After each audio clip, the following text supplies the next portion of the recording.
Ladies and gentlemen, welcome to the Europe Summer Regional UK Championship, live from Leicester here in the UK and live from the brand new studios at ESL Studio 1.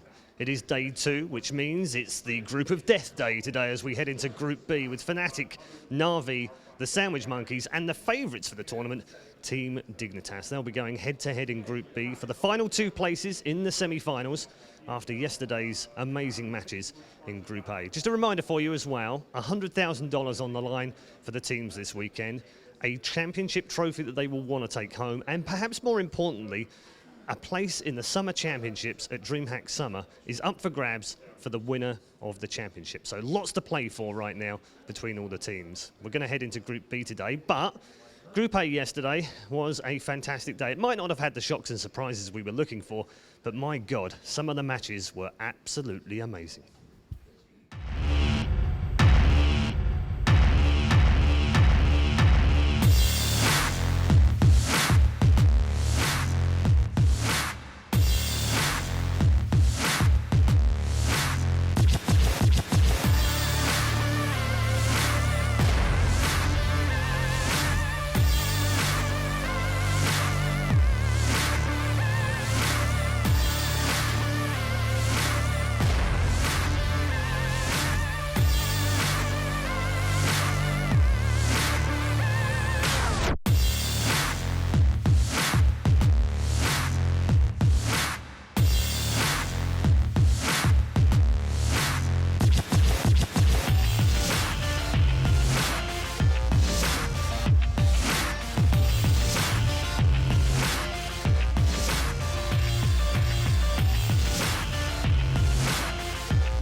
Welcome back, everybody, to the Heroes of the Storm European Summer Regionals in the UK. My name is Kendrick Swish, and it is my honor and pleasure to welcome you back here to the analyst desk. With me, of course, we have the lovely Dreadnought all the way from NA. How are you doing today, sir? I'm doing a lot better than I did yesterday. I was a little sick yesterday and feeling a lot better today. So, and also, I feel like today is going to be more of the interesting games, I guess. I feel like a little bit closer than we saw yesterday. Yesterday wasn't interesting at all? I wouldn't say that it wasn't interesting, but more so I feel like we now have kind of titans of Europe already clashing, which is going to provide a lot more interesting games and dynamics. Yeah, and of course we're also being joined by Kalaris, whose heart got played with yesterday a lot because of those intense and close games, right, James? BKB, man. He always does it to me somehow. He's a tall guy, he's a handsome guy, I love him. But indeed, yeah, this is going to be a good day. I got to agree with what Mr. Wade over here is saying. I don't think you've ever been called that on broadcast. No. Sorry, buddy. It's Dr. Dread, remember? Dr. Dread. Dr. Dread. Oh, you even bring it up now. I'm okay with that. Thank you. But yeah, I think that today is going to be a fantastic day of games. Obviously, yesterday had some very, very exciting games and some very close series. Yeah, we all remember the 2% game. Yes. The core rush that failed in the last minute. Very cool. I mean, seeing that they had only one option to actually go for that core rush, and again, if you didn't actually tune into yesterday, make sure to go back and see it because it was utterly fantastic. And then beyond that, even some of the crazier drafts, Casual Logic Gaming bringing out Falling Sword and Leap, that made my heart palpitate. That was fantastic. Yeah, going absolutely all in on that team composition was very cool to observe, especially because they actually managed to work towards the end. Now let's talk a little bit about the tournament format itself. Of course, we have group stage GSL format in the group stage, so there's going to be a decider match at the very end. You have a second chance if you lose to qualify for the semifinals later on, and after that it'll go to a single elimination. So once you made it to the final, to the finals and to the semifinals, which means the playoffs, then you're a goner for good if you drop out. Group A was yesterday, guys. And today we're going to take care of Group B. But maybe something else that stood out yesterday during Group A's match. Was there a team that excited you the most or that surprised you in a positive way? I don't know if there's any that stood out that heavily for me.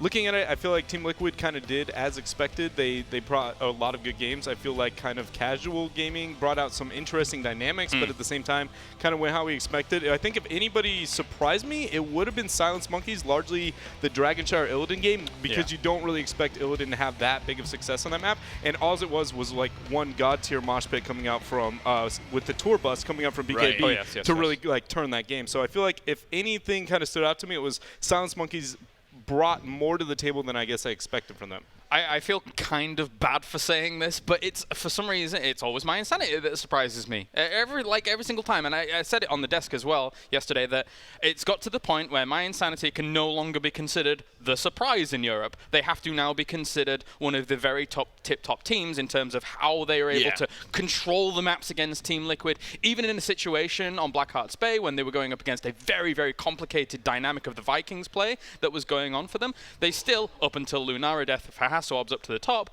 had really strong control early mid-game against the difficult comp, as I mentioned. So that was great to see, and I'm really looking forward to seeing them in the semis as well. Yeah, my insanity has always been struggling to sort of make a name for themselves and not to be handled as an inconsistent team anymore. No, definitely. If they continue like that, because they have been showing their strengths quite a bit during this tournament, I think they're in a good way to sort of get rid of that reputation. Now, let's move on to Group B and get a little bit of a prediction going on. Guys, we've mentioned times and times again that this group is a powerhouse. Many big names, many great players. So are you actually brave enough or courageous enough to go for a prediction here? Are you really going to ask me that question? I mean, Kalaris, try to be non-biased here for a bit. No, I'm just kidding. Go for it. I'll try and step back and be non-biased and still say Dignitas. Right. Why? Give us a why. The thing is that I feel that their lineup overall at the moment is still all-star for the European scene.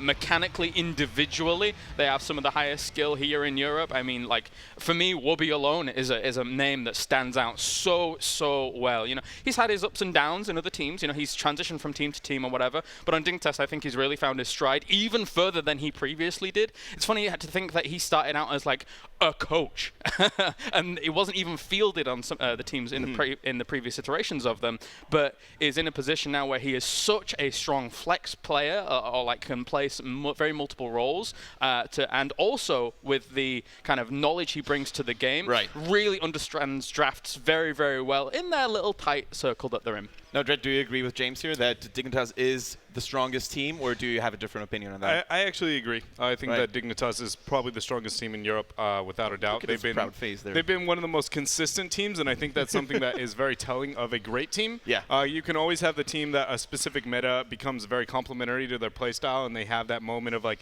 10 seconds of fame. But Dig has shown that they're every single patch, every single meta, they're very dominant. So I think they're without a doubt the safest bet of this entire tournament. Yeah. So we've mentioned Dignitas, but there are certain other teams that would like to have a say in that as well, namely Na'Vi and Fnatic and the Sandwich Monkeys, who are actually going to be the first opponent for Dignitas. Now, any thoughts on ADRD's Monkey Crew? Wow, you ran there very quickly. This is, I mean, already we start with something like a grudge match, basically, in terms of Team Dignitas going up against ADRD and the boys here. Obviously, kind of, for a lot of people looking into the lineup of the Sandwich Monkeys, people see ADRD as kind of that figurehead moving forwards for them. The mad scientist, I had to say, I'm sorry, boys. I can't help it. But he's definitely one of the guys that brings a lot of flair to the table. And in a similar vein to a Wubby, for example, is able to fulfill a lot of roles as well. So it would be very nice to see those two match up against one another. That for sure would be cool. All right, so we're going to take a look at how Team Dignitas have prepared them for this tournament and for this group stage in particular, guys.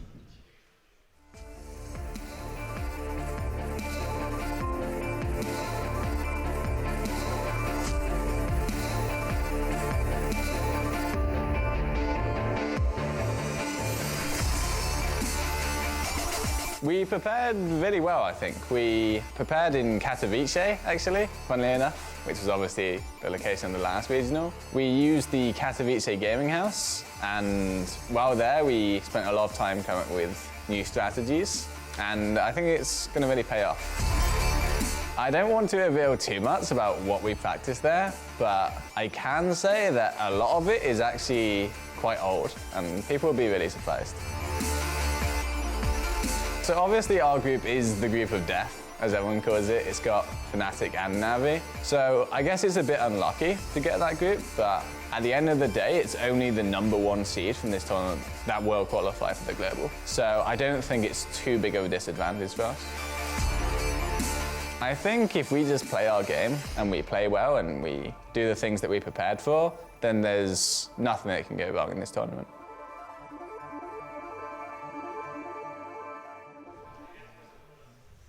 All right, Team Dignitas, the reigning champions from the European Spring Championship. But here's the question, guys. Do you think they are still the strongest team in Europe? Or are there other teams that might have a say in it? I think other teams might have a say in it, but they're probably still the strongest. Right. Like I said, I feel like they've shown the track record that shows that like they are probably the safest bet. But at the same time, I don't think that they are Titans that can't fall. I do think. Could you elaborate on that? Like, what are the weaknesses? Like specifically coming into this tournament, looking at some of their past drafts, it feels like they can't play Illidan, and I think that's a really big problem. They've shown a couple of draft patterns that I kind of frown upon, but at the same time, I feel like have one of the best grasps outside of a few specific heroes in their draft. So I think they have a strong draft, but at the same time, I think they have some holes in it. I kind of want to agree with what Dred's saying. I think that there definitely is that little bit of limitation in them, but I think that the mechanical prowess and coordination between them kind of pulls through in that regard.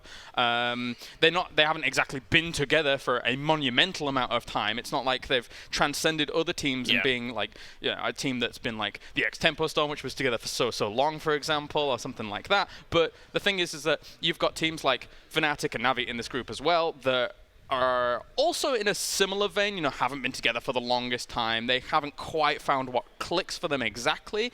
But I think we'll see a little bit more of that this tournament compared to Katowice for the likes of Navi especially, and then potentially Fnatic as well. All right, thank you for your insights, gentlemen. Now we're going to move on to the opponents, who are, of course, known as the Sandwich Monkeys, and we're going to look at how they feel about this whole setup and the tournament.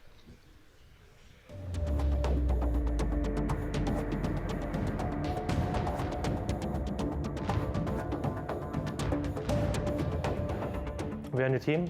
We just knocked out Virtus Pro to come here, and we want to show Europe that we can compete with everyone. For this tournament, we were scrimming a lot every day. Everyone was doing much solo queue, and we talked much about drafts for this tournament. We got a really hard group. We are the underdog in our group, but winning is not out of our reach, so it's possible to pass it. Our expectation is to show everyone that we can compete with the best on this tournament.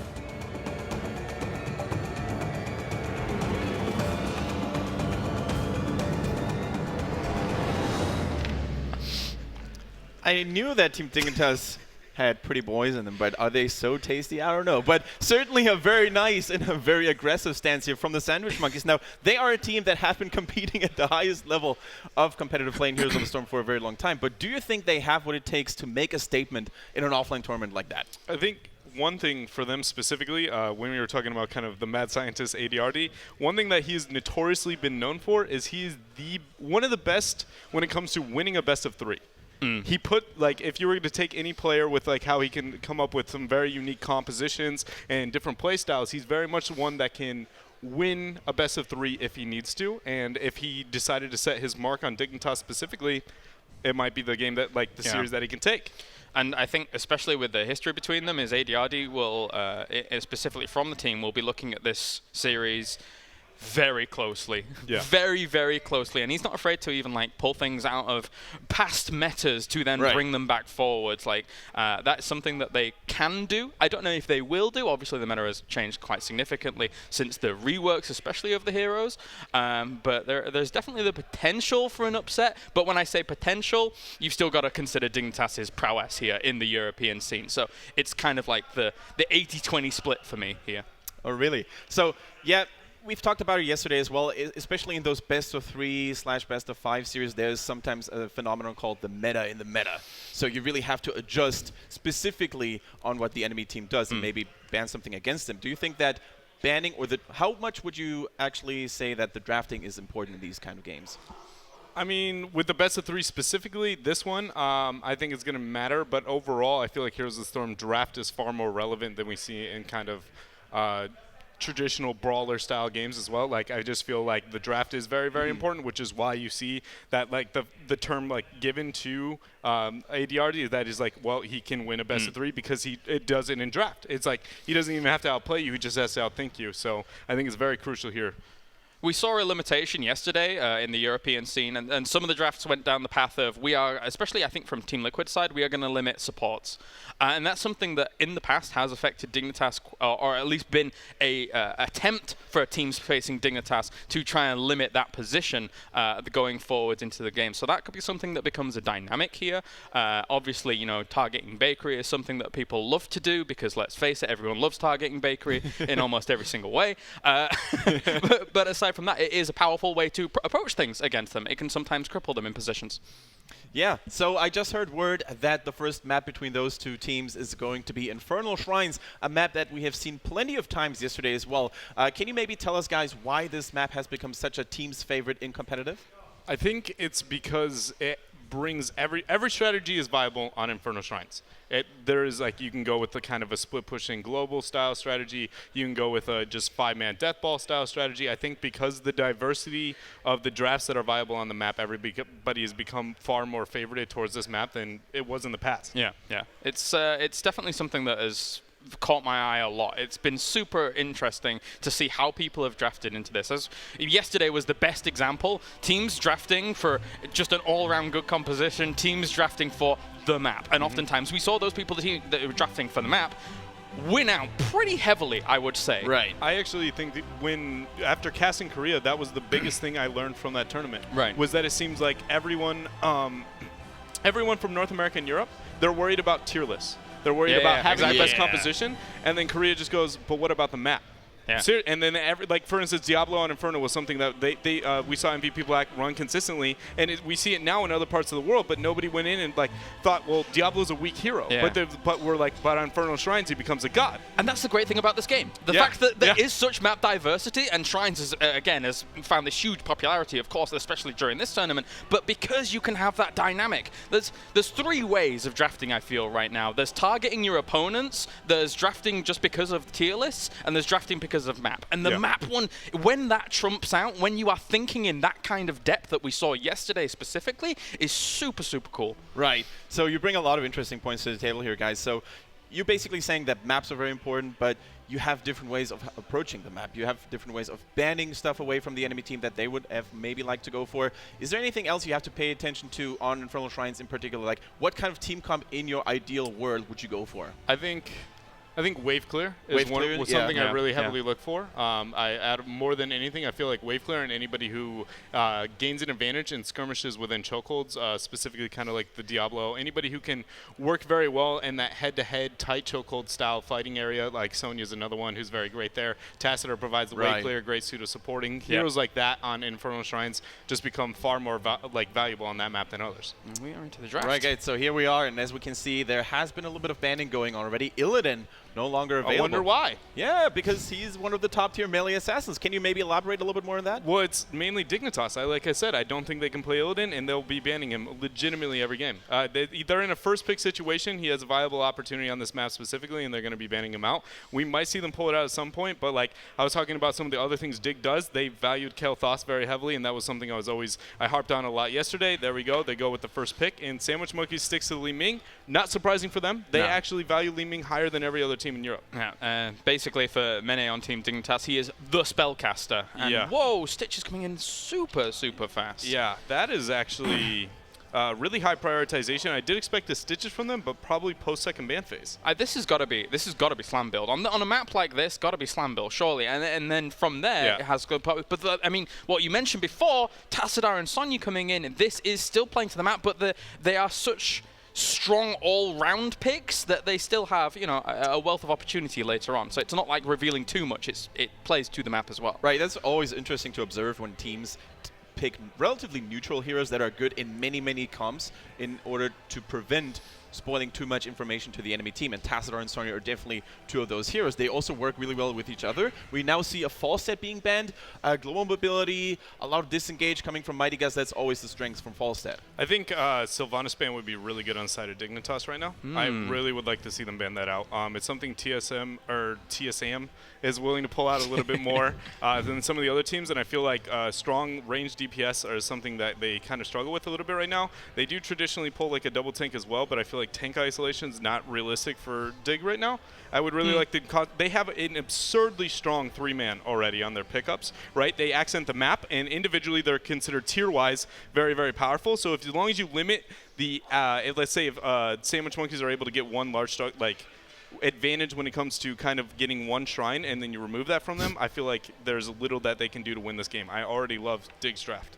Now, in the past, we've seen a couple of teams trying out single Tassadar support comps, and you've mentioned that in NA it's starting to gain a little bit more popularity. But do you think that we're going to see anything like that in this tournament? I don't think so. I hope not. I think there's very few situations where Tassadar kind of gains that value, especially against any kind of form of large AoE and kind of poke, which we see a lot coming out from Sandwich Monkeys here. So I don't think that's what we're going to be going with. I think Rhaegar is what we're going to see on the side of Dig for sure. The Malfurion pick is interesting as well. It does provide a little bit of wave clear for the shrines, can follow up a route to the actual hook. It's kind of like a pseudo-Tyrande. But I don't like it into Kael'thas very much. I really think if Dig just like walks in just like a Murden Rhaegar, I'm like, how do you beat this? Like how do you beat this? They're very good on the map. They have just strong tier heroes across the board. They have a lot they can go with. Diablo is another one that is very valuable on this map. I wouldn't be surprised if they go with Diablo. But right now, I like Dig. The thing is as well is that, like, I think, as you see, we breezed over the Vikings ban a little bit, but I think that's going to be not only relatively common today, but I think also very common moving into the semifinals and finals. I think that after seeing what it did yesterday, and also a lot of the teams have good control over that in this group, especially aside from Team Liquid. I think that that's going to be a factor that a lot of people will be considering moving forward in this tournament. Team Liquid Shat's Vikings were just on point yesterday. So he was almost MVP for me yesterday, by the way. Absolutely. His moves were absolutely amazing, and I think a lot of teams starting to respect the Vikings now. And as you mentioned, Dread, we now see the Rhaegar coming in as a double support lineup for Team Dignitas, and they finish it off with Murden. Yeah, that's not surprising. Like I said, I think that's a really, really strong draft on their part. Rhaegar accents everything that's going on for them, but then also provides a little bit of wave clear, makes Sonya into a Super Sonya when you pair that with the Tassadar as well. They have an absurd amount of wave clear, they have an absurd amount of skirmishing, and they also have Kael'thas. So like right now, I feel like Dig, without a doubt, has already won this draft. Sandwich Monkeys, if they were to make a bold move here to try and make a comeback, I don't know what it would be specifically though. They typically run Stitches. It's not uncommon for them to have it, but mixing that with the Greymane as well, I just feel like they don't have any major selling points to their draft that have convinced me that I feel like they have it. Like I said, I think Sylv is an option, but at the same time, they go with the double support with Lili. What? Water Dragon all the way, boys. Let's go. Starting it with a blast. One of the least played heroes in competitive. It's Lili. Out of my entire 2 years of playing competitive, and half that being on support, I played Lili 2 times. That's how little she has played. I'm not going to bring up his nickname, but that's kind of moving in that direction. That's unexpected a little bit, but if the thing is that, you know, since patch, since the Water Dragon actually got a bit of a buff, etc. and stuff like that, Mage Lili is actually not bad in terms of the damage she can output. If we see something like that, I'm actually going to lose my mind. I will actually jump around this stage and be very, very happy. I actually don't think there's any way that we see not Water Dragon. Like, Jugs doesn't make sense right now. I feel like it's because you already have a Malfurion who provides strong AoE healing. Well, it's like she provides literally one of the worst heroics when it comes to actually healing as a support. So if you're going to run it a double, like, why would you ever do that? I want to actually... just because Jugs it is going to be AD. Yeah, Jugs is essentially a risk. It's a risk because you you take this, and then there is potentially a lot of interrupts on the other side. And if you are out of place for a moment, gets interrupted, completely useless, worthless. Where are we going to see Twilight the Dream though? That's the real question. It has seen a little bit of a change in the last balance update. And with the double support situation, Tranquility is not nearly as prioritized as it had to be. Like, you have a double support, and you're in a situation where Twilight Dream has only been buffed as well. So... if they do that, they make a huge fan out of me already in game 1 of day 2, right? Just saying. So yeah, it's going to be really, really cool to see what build especially Lily's going to go for, because it will have a direct impact on Malfurion's playstyle as well. I think it's going to be Serpent-oriented for the most part. It just makes, I think, the most sense. You can do that. Kind of go Bruiser-oriented. She provides a lot of healing. At the same time, she provides more damage that way as well. I'm going to be surprised whether or not we see the ability power gained on her E. You can so do the that Water as well. Dragon can hit even harder. Yeah. But I love it. I love it where they're going with it. I don't know if I'm convinced, because I feel like Dig got everything they wanted, and it's traditionally one of the strongest comps. But That's the thing. So you know? we're very excited about this match here at the analyst desk. So let's move on to the casters, who are probably eager to get their hands on this game. Calder and Catcher, take it away. Welcome back, everybody, to our first day here, actually. Well, first day of our second group. We have the games coming up with the Sandwich Monkeys going up against Dignitas in a pretty interesting draft here. We finally have Lily looking for an adventure once again. The first time we have seen Lily in, I want to say, in a professional, in an offline tournament in EU, probably mid-2015 was the last time we saw her brought out. Yeah, something like that. There's been a lot of teams that have actually experimented with Lily quite a bit in scrims, trying to think about where can she be used. Is she maybe like a viable asset when you're playing against an Illidan? Is she a hero that you can bring out in another composition? But of course, with AD already being the mastermind for the Sandwich Monkeys, we had drafts, we expected crazy drafts, we expected a lot of cheese, and we are exactly getting that from the get-go. They are playing a double support, and Lily is once again back to the Nexus. Yeah, and she did get a slight change, but I would like to point out just a little bit of behind-the-scenes action here. We did have a quick look at the in-game lobby about the reaction from Dignitas, and the reaction was, is that real? Is this bug? We're kind of used to, in the past, drafts bugging out every now and then. In this case, it is definitely real. She is locked in. We're on the loading screen, and this is going to be a great one, Thatcher. Yeah, so starting off on the left-hand side, it is going to be Team Dignitas, and playing for them, we have Bakery on the Rhaegar, JPL playing Muradin, Maina on his Kael'thas, Snitch is playing Tassadar, and Wooby is on the Sonya. And to the right side, the Sandwich Monkeys with ETF on top on Stitchest, Phalox on Malfurion, giving Rhaegar a break today. We have Li Ming played by Lumpy, Greymane played Crosby, and AD already the man himself, he's on Lily. I am so excited. I haven't seen Lily in so long, but yeah, she had a slight change, including to her Water Dragon, which in a double support lineup, I think is what we are expecting to see here. It's actually very likely that they're going for the Water Dragon in this case right now. They definitely don't need the extra heal. Malfurion himself should be able to do all of that with his Tranquility. I mean, there's of course always the option that we're going to see Twilight Dream, but I don't really believe that's going to be the reason for the Lily pick to enable him to do that. So we would think that the Water Dragon is going to be played here. And it's definitely going to be an interesting game. And of course, if you play a Stitches, it's always the pressure is so early on your opponent already, since these hooks are just absolutely brutal. And ETF on top, he definitely knows how to throw them out. Yeah, he is very, very solid and very, very scary on those. But for now, let us talk about the level 1 talents, because we have quite a few heroes we don't see too often, or quite a few talents we don't see too often. For example, the Lily, who we've already talked about. She is running the Timeless Creature, which increases the duration of her Cloud Serpent by 50%. Greymane still running that perfect aim. They have moved away from Wolfheart and Viciousness after the patch, so running with the extra mana regen that you get if you and the extra range you get on your Gilnean cocktails, you can get the stacks up easier. And we are seeing JPL putting a counter damage onto Crosby, but not going to get locked down. Yeah, the setup that we're seeing is actually very interesting. First of all, of course, one of the main ideas in this setup for the Sandwich Monkeys is that they actually try to combine Malfurion's roots with a hook on Stitches. So a good hook and a root can really lock a target down quite nicely to allow Li Ming to get her full damage in. And that's what they're going to be looking for the entire time. Once again, the combo executed, but the hook gets dodged by a good jump.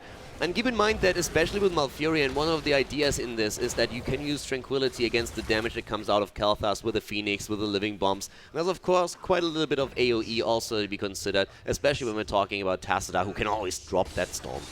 Yeah, so the AoE, the Tassadar healing is perfect for that kind of, when you're going up against those AoE comps. He always was one of the most popular healers against Kael'thas back when Kael'thas was in his first stage of being in the meta. And another counter to it is actually going to be Damper Magic here, but right now Malfurion getting locked down, getting Kael'thas there, and Sonya with the spear to finish it off. Very nice first blood there by Dignitas. Yeah, Malfurion dead, and that's the first kill in the game in favor of Team Dignitas, as mentioned. But you point out a very good level 1 talent here. We have Dampen Magic taken 4 ETF on top Stitches, and that's a very important talent if you're against such a spell-heavy, ability-heavy lineup that we are seeing from Dignitas right now. So the Sandwich Monkey is definitely trying to make sure that they have a good combo against the opponent's team. They know this is going to be a very, very tough game for them. They're definitely the underdog in the group, but with all those drafts that AD Artie is usually piecing together, he's like the crazy scientist there, and he's going to try and use exactly that against Dignitas now. Yeah, and level 4 talents, we have seen Stitches. Oh, taking a bit of damage here, but he not only... hang on, we are seeing JPL getting focused down here. He will Dwarf Toss out, though. He will survive. Will though, getting caught out by the Root. Has to use his Whirlwind to get through there, but gets a shield from Tastar to give him a good health. Gets some heal from Bakery. Gets dropped low and finished off there.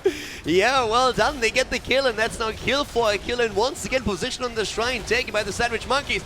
JPL has to jump out, gets still hit by Lily's Blinding Wind, but not taken down. And Crosby, with good moves on his Greymane, gets out of there. But they are not able to get that Punisher. They got good presence on the shrine, but in the end, it is Dignitas with the first objective in the game. Bakery going very aggressive there, trying to take down Lampy up the top, but a good heal from AD allows him to get out of there. So we will see here the Sandwich Monkeys take down the Punisher without too much trouble, but Dignitas have had some time to take down both towers here, so they will get away with that. Actually, no, they won't. The blind from Lily actually does save the second tower for now. Blind is definitely going to be a huge asset for them, but she goes in this case, of course, for a full Serpent build, at least so far. And when we're talking about the builds, there's a couple of interesting things to note again. Once more, Sonya with the Shattered Ground taken on level 4, making sure that she gets a bit more AoE on those shrines themselves. Also, in a double support scenario, Rhaegar decided to go for the extra vision. Very important to find out where exactly Stitches positions himself to throw these hooks in when it comes to the objective fight, so we don't have the Leeching Plasma for them. Which is definitely a talent that particularly Sonya would have been happy about, but still, you can't give that up. ETF in a bit of trouble here, though, as he's being attacked by Dignitas. Yeah, but he is able to tank through with the combination of his amplified healing and damper magic to block out a lot of that burst damage and to help with his healing. He is once again getting focused, though. Is the healing from Malfurion this time going to be enough? There's the stun, and he gets taken out. Dignitas with some serious focus here. And you can really tell that with Stitches being the only frontliner here, there's a lot of hate against him. Yep, especially from Kael'thas's level 7 talent here. Exactly. One of the things that I also want to highlight once more is that with level 4 amplified healing for Stitches, that double support is of course perfect for him. Doesn't get any better than that. But he just talked a bit about the level 7 talent, Burn Flesh, and that flame strike damage is going to be so important against a hero like Stitches when you do actually percentage damage against a hero.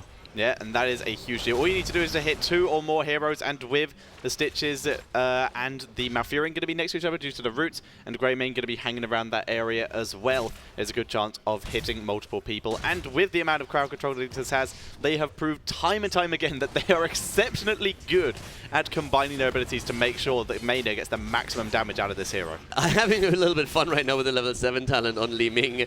We have currently Lumpy playing the hero, and he went for a Seeker, which kind of makes me smile a little bit, because we caught him at breakfast yesterday where he was reading a book called Calamity. So he was reading up on his Li Ming builds. The book, of course, had nothing to do with Heroes of the Storm, but it was kind of funny to see that title. In this case, though, apparently whatever studies revealed, he wasn't too happy with it, goes into Zika instead. Maybe that's why you said it had nothing to do with Heroes, and he was like, this book's rubbish. This isn't anything to do with Heroes. Apparently the talent doesn't do anything, it just tells a story, I don't like it.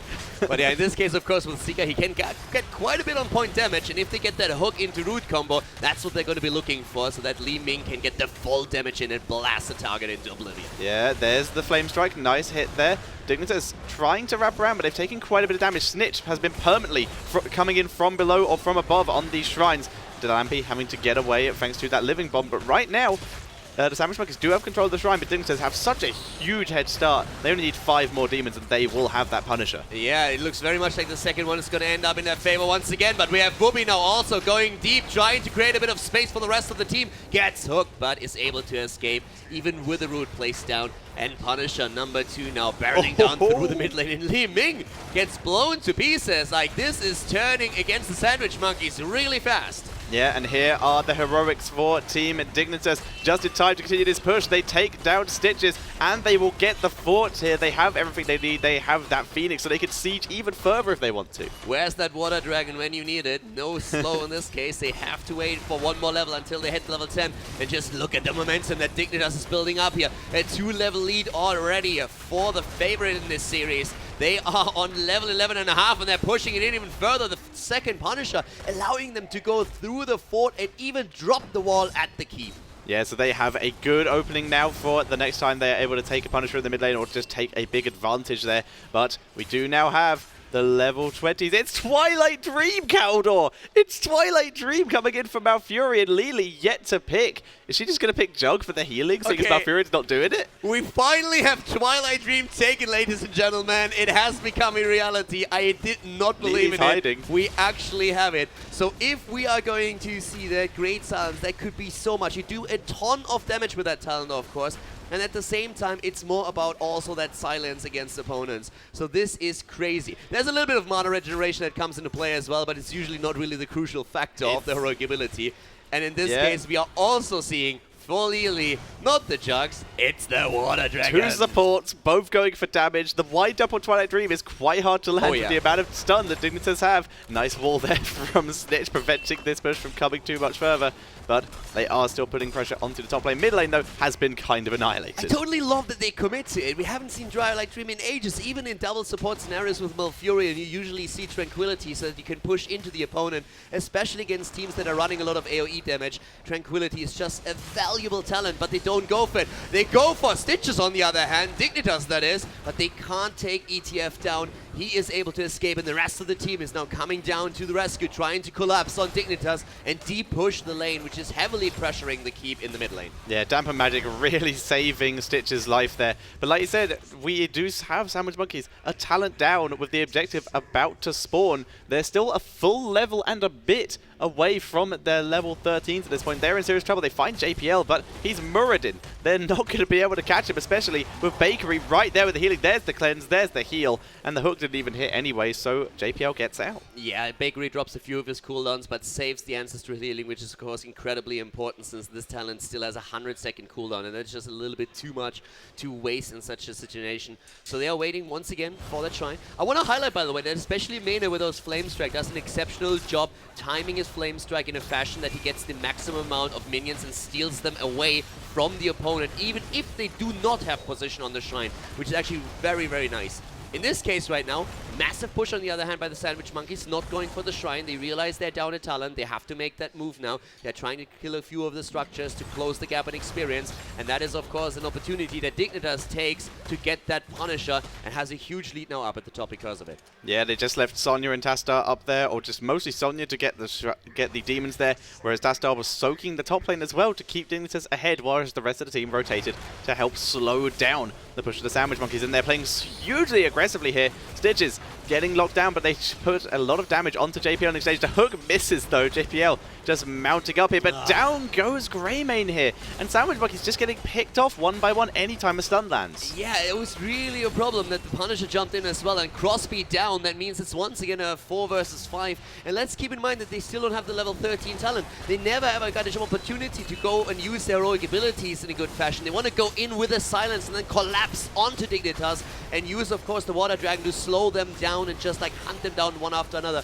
But especially Greymane is absolutely crucial for that setup, and him being dead makes sure that they can't engage. They need to defend, which is what they do. They try to get 13, but Dignitas just destroys structure after structure, takes camp after camp, controls the map, and they don't open themselves up to give the Sandwich Monkeys an opportunity to turn this around. Yeah, Sandwich Monkeys just in their level 13, so they're on the same talent here for about a minute more before Dignitas hit their level 16, and once again makes it so the Sandwich Monkeys can't really contest. So the Sandwich Monkeys instead just going to really aggressively push top, take down a fort, give themselves a nice XP boost here. Now on level 13, Malfurion really showcasing that he's not here to heal. He is actually going for the Moonfire build. Same with Lily actually, taking Surging Winds. Yeah, like especially when you're talking about the Moonfire build, it's something that a lot of the teams have been experimented a bit with. So we have seen that Moonfire build also, of course, on pro streams in Hero League, just like trying to see what exactly they can do with it. And this will allow Malfurion, of course, to do quite a bit of extra damage. and later on also potentially slow down the opponent. At this point though, they have still to wait for an opportunity to get their setup going. The entire game they've been waiting for a chance to finally collapse on the Dignitas, and with Dignitas now once again being a talent ahead, it doesn't seem like this is going to happen anytime soon. Yeah, and you were mentioning this Moonfire build. It is very effective on the shrines. It affects non-heroic units, so that does include the demons on these objectives. It includes mercenaries, it includes minions. Yes. So they can take down a lot of stuff here. And Lily, with the Surging Winds, every hero she hits with Blinding Wind.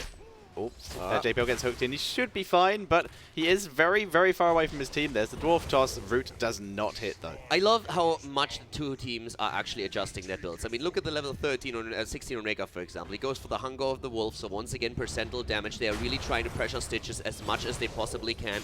And we have Fury of the Sunwell now taken too. And if you consider what map we are playing here, Mena's build really caters not only to defending the opponent, but it's really a build that he designed for this map, where he said, yes, I need all that AoE. I want to bring that into play. And that's, of course, great synergy that he has on the talents with the Burn Flash, with the Fury of the Sunwell here. So they are going for another Punisher very soon. And with the temples or the shrines appearing on the map, the Sandwich Monkeys, I mean, what are they going to do right now? They're still an entire level away from level 16. Yeah, even if they had 16 right now, Stitches is still at the other side of the map. They can't contest it. They're once again just giving up the objective, looking for experience, and they're just waiting. They're just waiting till they're on even talents again so they can try and fight Dignitas and force them into a mistake. And that is their best chance to get back into this, to pick someone who makes a mistake from Dignitas. At this point, I also have to give Mena some credit for his Kel'Thas play or for the build, because this is an easy-to-play build where he can stay far in the back. He doesn't have to get close. And with Stitches on the opponent's team, one of the biggest problems that you have is, of course, positioning, and Stitches maybe landing that one hook that allows them to turn it into 4 versus 5.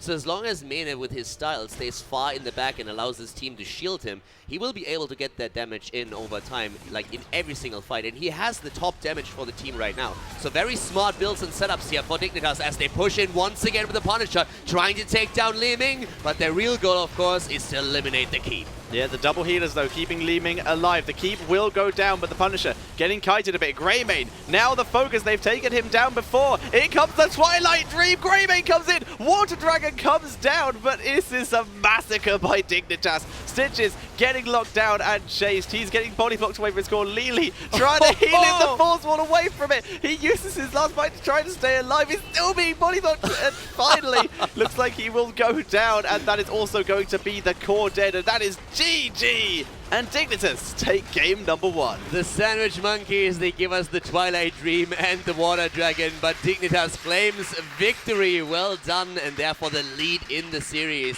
for the one of the favorite teams to make it out of the group.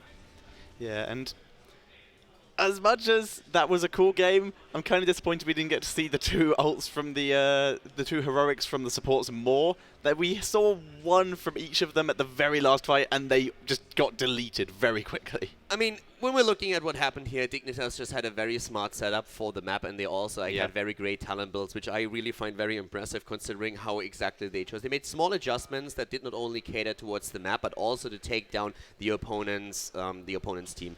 Especially with that percentile damage on the side of Kel'Thas, on the side of Rhaegar, for example, it put additional pressure on Stitches, and that made it so much more difficult for the Sandwich Monkeys to really get anything out of this composition. So there were a couple of adjustments that were really fantastic and that I liked quite a lot. Dignitas with very, very smart play here, great approach towards the map and the team fights against the opponent. And that more or less resulted in what you were just talking about. It put so much pressure on the Sandwich Monkeys that they found themselves always behind and never really got that setup where they could show us what the idea behind the comp was. They never really got those heroic abilities to make a difference. Yeah, they didn't really have a proper fight the entire game. It was mostly, can we actually go to a shrine? Not really. We can sort of poke it and maybe take a couple, but Dignitas always able to win thanks to the Kael'thas and the Sonya wave clear at the Tassadar in there. And it's very hard to outdo that. Like, Malfurion got kind of what he needed in the late game, but by then, Dignitas was so far ahead that it didn't really matter. That's, by the way, Lumpy here with his particular playstyle. That's actually how he plays the game. So this is just not a shot where he tries to relax a little bit, but that's what he's used to. He actually says that usually he apparently has both of his legs up, but the setup here doesn't allow for that. So I'm not quite sure how exactly that would look like, but a very unique style, actually. Yeah, it is very interesting. So for now, guys, we are going to head to a very quick break. And when we come back, it is going to be game number 2 between Team Dignitas and the Sandwich Monkeys. Stay tuned.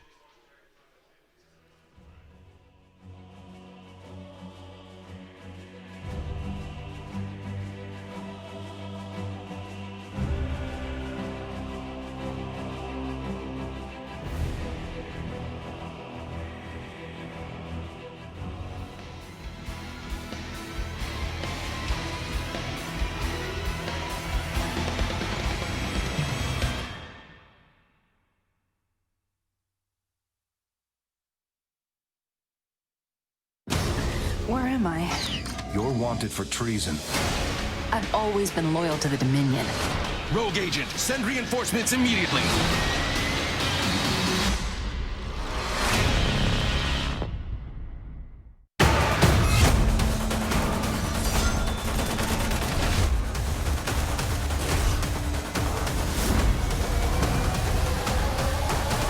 Heroes of the Storm. Get it free at playheroes.com.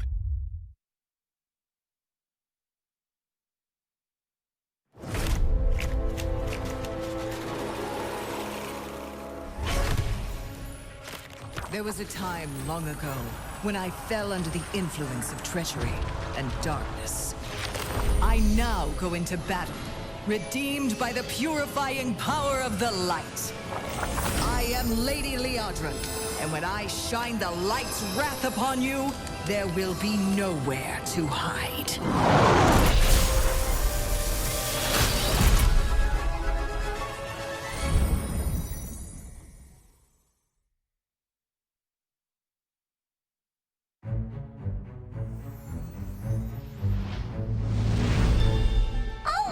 Hi, new friend.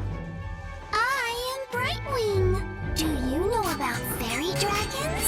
Well, we like happy things, like nature and making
you and do whatever. But when it comes to like...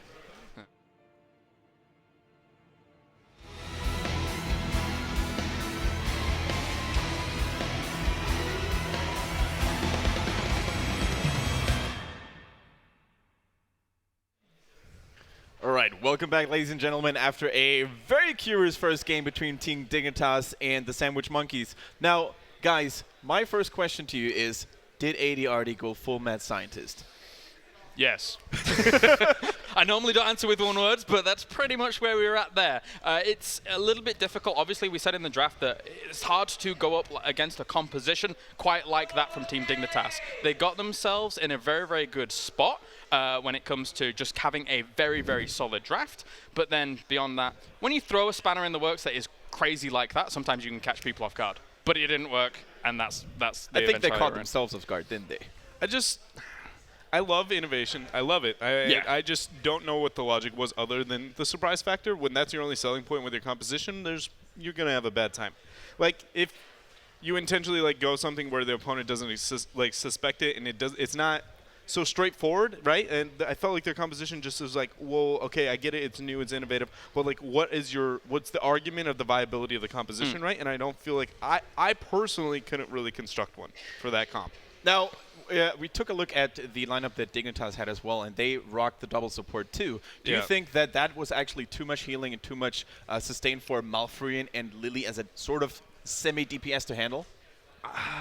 I don't know. It's like yes and no. I guess I sit in a situation where I guess I share a very different view on like kind of like you guys very much project kind of the double support, and a lot of people have been very heavily worried about that. And it's like I don't view it as double support is strong. It's just literally Tacidar's wave clear is unstoppable. It's like in 90% of the time the value of him, he empowers a lot of the melees, which typically on maps that wave clear is very prioritized. He like strong melees are very very good, and then you sit in a situation where he provides the wave clear too, and you're like. Why I don't think you need two supports. It's just that Tassadar is almost always good. Solo Tassadar is strong when you have a team that is fully coordinated. If you're gonna start running Solo Tassadar in quick match or something like that, yeah, you're probably gonna have a bad time because you're not with like a load of friends. But Solo Tassadar, when you've got someone like Bakery running it with a fairly coordinated team.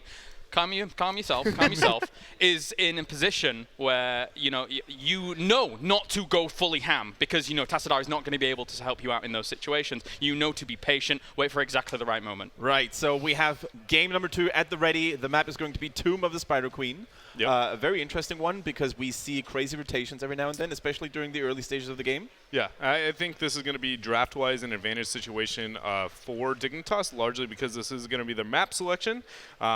So they're going to be in a position where they aren't worried about first pick. And Illidan, again, I was talking about how I feel like that's a loophole in the draft. Not too big of a worry on this map. So it puts them in a situation where they're going to be having a large advantage. I think right at the gates I'm worried about Kael'thas and how the Sandwich Monkeys feel about that. If they do not give a lot of worry about him, I am kind of fearful of where their draft might go. Also, Dahaka has been kind of a hot ban here for a lot of teams. But in Europe specifically, very, very low value on this map, which kind of makes sense, but I feel like is a little bit too over-aggressive, I guess. We already see a ban on Tassadar there. I mean, Tassadar has many strengths, one of them being wave clear, as we mentioned earlier. James, is there another point that makes Tassadar such a contested pick? I mean, on this map? The vision is something very important. Right. Dignitas have always got a very, very good sense of controlling the turning points on this map, and as such, because they knew Team Sandwich Monkeys were going to have first pick, they anticipated them taking away from it. I'm debating in my head whether they would have taken it because Li Ming is so highly prioritized for Sandwich Monkeys, but obviously TAS is so strong here. I think it's one of those situations where Dignitas probably considering themselves the better teams, it's like, why risk it? Yeah, let's just say they were going to, because it would provide a lot better. You can expect the Li Ming to come out, but it's like realistically, that's probably one of the only ways we can lose this game, so let's just get rid of it. We'll play it out, especially because Kael'thas was ignored, and now they sit in a situation where I already give their draft far better advantage than their opponents, especially being on a small map where wave clear is accented. Oh. All right, so Kael'thas coming in, as I say. I want to know if they're worried about a melee with Sonya being banned out. They are. There it is. It's going to be the Zool providing even more wave clear. Now, Li Ming struggles in the wave clear department for the most part. Only in ideal situations does she get it. Sandwich Monkeys doesn't have Tassadar to be able to provide that. Are they going to be going to things like Johanna and to the Malfurion once again? I would suggest against it, but They have a lot to be thinking about. There are also more exotic heroes at the ready. For example, something like a Leoric or something like a Jaina, which have been kind of undervalued in the past. But after what we've just seen from Sandwich Monkeys, I think we can expect a lot of things out of them. Yeah, anything can happen, basically. After seeing what we did spot. But it looks like they're going down the road of a bit more standard core here, which I think is going to serve them very, very well, taking Rehgar away from the other side. But of course, you know, the support control, as I said before, has been something that has been very, very much prevalent against Team Dignitas before. Sylvanas is something Sandwich Monkeys prioritizes a little bit, and I wouldn't be surprised on this map. It's usually considered to be one of her better maps. I don't think they'll be contesting it this early. Rehgar is pretty standard for them as well. They prioritize them very highly, whereas a lot of teams actually in Europe seem to let the support fall later, where they're very DPS-oriented early into the draft. It makes sense. They compensate for the wave clear with Johanna. But I want to see Sylvanas come out here in one of these drafts. The melees are going to kind of be banned out already, and I feel like, I don't know, I love Sylvanas. I like. It is really good on this map, especially. I mean, yeah. Provide if you leave Sylvanas in one lane just for a moment, a brief moment. If you are distracted in other lanes when those web weavers come down, you're gonna lose very, very important structural integrity in that lane. Yeah. And by the same token, she's ever so strong when it comes to supporting pushes with the web weavers, because you can disable enemy structures from firing at you. And I think one of the things that she's kind of underestimated for in this map is, I discussed it a little bit yesterday about how I think Tomb of the Spider Queen struggles when it comes to understanding win conditions. Sylvanas opens win conditions far earlier, to where you can start worrying about keeps where you far earlier than you traditionally would if you didn't have her. But Dignitas is being very patient on this pick, and I think they're in a situation where they're questioning whether or not it's something they can play or if it's something that they feel like they need to be banning out. It's just, last draft it seemed like they were very confident. Now this moment of hesitation, it's going to be interesting to see where they go out. They go with the Zagar instead. I mean, you mentioned at the beginning that they weren't very happy with they don't run Illidan at all. Is that something that you think the Sandwich Monkeys could bring out themselves here? I personally don't think it's something that they should do, especially with Murden and ETC being a very easy option on the side of Dignitas and being a small map. It's like worst case scenario. And Tassadar is going to be removed. They just don't have enough, I feel like, for it being a small map to justify it at all. Yeah. I don't think that's something they'll be going. But I just feel like Sylvanas is so underplayed in North America and Europe in a lot of ways, and I feel like this is a prime situation where my mind will be blown if we don't see her picked up here. It is creeping in. Like we saw it creeping in yesterday. Q build is something that's very cool. Very, very cool. Yeah. But it looks like Tyranna's going to be banned. Talking about builds a little bit, we just seen a very interesting Flame Strike-oriented build from Mene. Yeah. Yeah. It was unique. I think it came down to because they had a lot of stun lock, he figured that he could hit 2 targets, but at the same time, I feel like you get a lot of free damage from the auto attacks at 16. So I don't.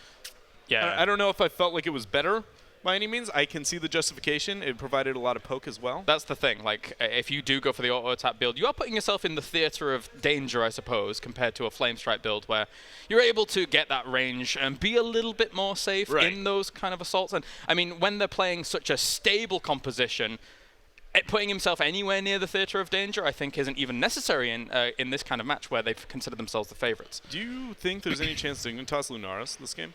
They go with Thrall. They go with the double melee here. All right, so they go with Thrall.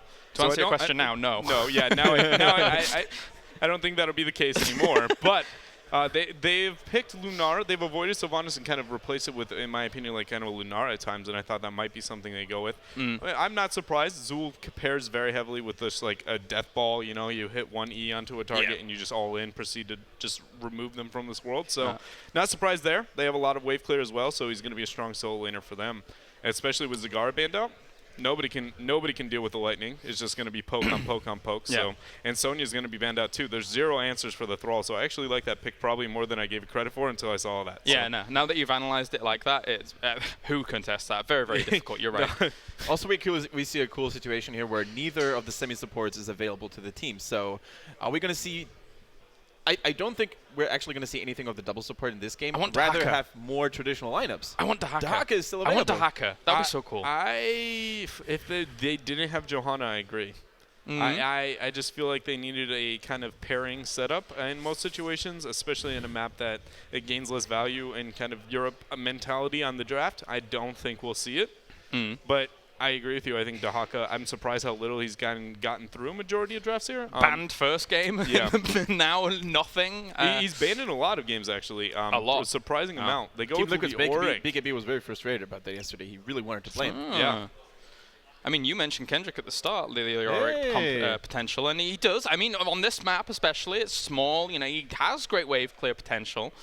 And that's something you brought up earlier. I mean, AD is not afraid to pull something out from 2 or 3 metas ago. And Leoric Johanna was something we saw a lot a couple of months ago. Yeah, he stuck around a bit on this map for sure. What's up, Dread? I just want to know if they're going to go Uther, or because I personally like the Uther more, but just because it's Bakery, I just want to know if they're going to go with the Karazim. I feel like he doesn't gain much value on this map specifically to pick over the Uther. They go with the Uther instead. I really like that pickup from them. It's just, I always think it's like, oh, well, you know, Bakery, and it's like Karazim isn't terrible here, so what are they going to be going with? I like the fact that it shows adaptation when it comes to their draft as well, understanding that, hey, maybe Uther is going to be providing a lot more, because when you sit with Kel'Thas and Thrall and Zul, one of them is going to gain a large amount of value out of the D-Shield.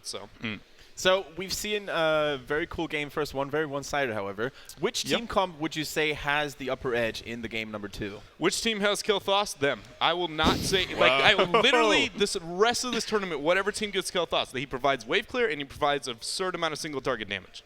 Okay, James, anything to add or to disagree on? I still have to go with Dignitas in terms of their presence from the last game, being able to push on forwards. One of our crowd members doesn't know how production works, but aside from that, of course, yeah, their lineup is very strong. I like the fact that TSM has drafted a more usual lineup, but I don't know if it's going to have the power to compete. Yeah, it's just wave clear on wave clear. That's that's good, but that doesn't win games, right? Like they might get a little bit of advantage when it comes to the turn-in, a little bit more early control, but I feel like in the long run, I agree that I think Dignitas' draft is just going to be overpowering. Yeah, it's going to be really interesting to see whether the Sandwich Monkeys will be able to sort of settle the score 1-1. The players are ready, and so are our casters at the Casters Desk. So Calder and Thatcher, take us to the Tomb of the Spider Queen. Thank you very much, Kendrick. And yes, it is time for game number 2. And we were talking about like who we thought would be that last pick there for the Sandwich Monkeys. We weren't expecting Leoric, but we're very happy with it. Yeah, the Orc is actually kind of interesting because they have now a couple of options of how they can try and blow a target away. So they have a bit more wave clear, which is of course great and caters towards the map, but the heroic abilities are something that's going to be extremely interesting with this. We've been talking about ADRD, the mad scientist, and I wouldn't put him past him to just go for an Entomb, try to lock a target down, and then just use the Li Ming damage, and maybe even the Hinterland Blast to just annihilate a target. I mean, Leoric and Falstad is a combo that's been used for a very long time now, with either that Hinterland Blast for the burst or the Mighty Gust on everyone who basically isn't inside. Countdown has begun, and we're going to get into the game. You run into one problem, though. Then Dignitas went into Uther as their support, so they have not only like Cleanse available, they have the Divine Shield, which is like more important if you're trying to mitigate some of the burst damage that could potentially come out of the Sandwich Monkeys. So in this case, this is definitely something that has to be considered here, and we are definitely going to see a very tough match for Team Sandwich Monkeys, like no doubt about that. Yeah, especially if you compare it to the first match they played. You mentioned the mad scientist of ADRD. Yeah. That last composition was very, very fascinating. Yeah, it is going to be Tomb of the Spider Queen, and spawning on the left-hand side is once again going to be Team Dignitas, and playing for them we have Snitch on Zul, Bakery on the Uther, Wobby is playing Thrall, Maina on the Kael'thas, and JPL is on Muradin. And for Team Sandwich Monkeys, we have Johanna, played by ETF on top for the wave clear, Phelox on his alter ego, it's Rhaegar, Lumpy on Li Ming, Leoric on Crosby, and we have ADRD on Falstad. They're actually switching their plays around a little bit here for this match now. Usually we would see Lumpy on, Lumpy on Li Ming is still pretty standard, but we could have seen someone different on, for example, Leoric here. Seeing Crosby on the hero is definitely a bit of an adjustment. Not quite what I expected, and ADRD once again, of course, with a pretty big hero pool, and he's currently trying to use that to make it a bit easier for his team in this particular setup. Yeah, so for now, having a look at those level 1 talents, we're seeing Rhaegar starting off with that lightning bomb. So seriously helping Johanna with that wave clear and giving Leoric a bit of extra damage when he gets into the fights. It's also one of the things that Felix does in basically every single game. He has this one build for Rhaegar that he uses no matter the map, and especially on wave clear maps, of course, it gives you a huge advantage. And this is one of the best maps to go for lightning bond. You can really take down the web weavers quite easily. You get the wave clear that you need in these scenarios. So it's definitely something that in this case caters to the map, but it's also the build that he's the most comfortable with. Yeah, it works for him. There's a couple of players who do have that, but they have these really comfort builds for their heroes.